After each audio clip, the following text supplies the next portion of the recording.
6 hours from now, the labor contract between Caterpillar and the United Auto Workers will expire as both sides continue to negotiate. Good Tuesday evening. I'm Tyler Lopez. And I'm Amber Kriska. Thank you for joining us. The question tonight is, will union members hit the picket line at midnight if a deal isn't reached? Lizzie Stiles sat down with workers from the last time UAW went on strike, and she joins us live in the studio with tonight's top story. Lizzie?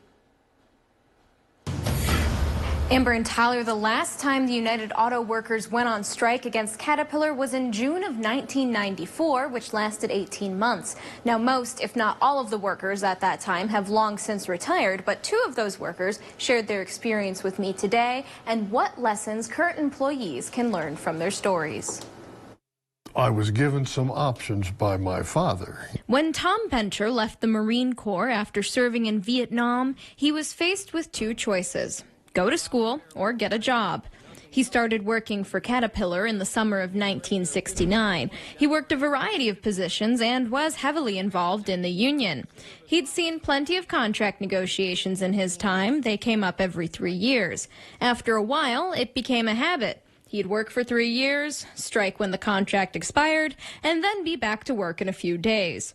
It soon became apparent that the 1994 strike would be different. I would have to say there was definitely tension, okay?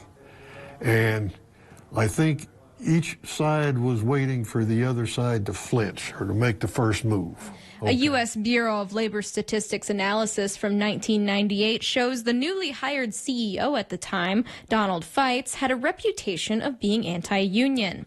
Within a few months, several workers had crossed the picket line, and Caterpillar hired others to make up for the slack. Several months later, union workers like Dorothy McElroy had to return to work without a contract while negotiations continued, creating cliques and hostility. I was one of the first ones they called back for my job. All the ones that didn't cross, we all kind of stuck together, and then those people stuck together. It was hard to even have a coffee break with some of these guys. I couldn't look them in the eye, and they couldn't look me in the eye.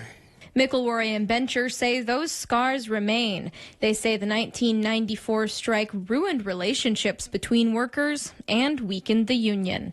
As the people in there working now, I don't think are as strong as us old people were. But I hope they get strong again. They're hoping this time workers learn from their union's mistakes and stick together in tough times.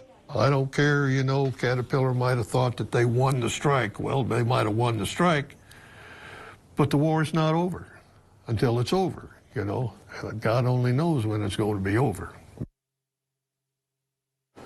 A memo to UAW members given to 25 News shows negotiators expect to work late into tonight. Now, as of right now, union leaders are urging members to not strike right at midnight and to hold out while talks continue. Back to you.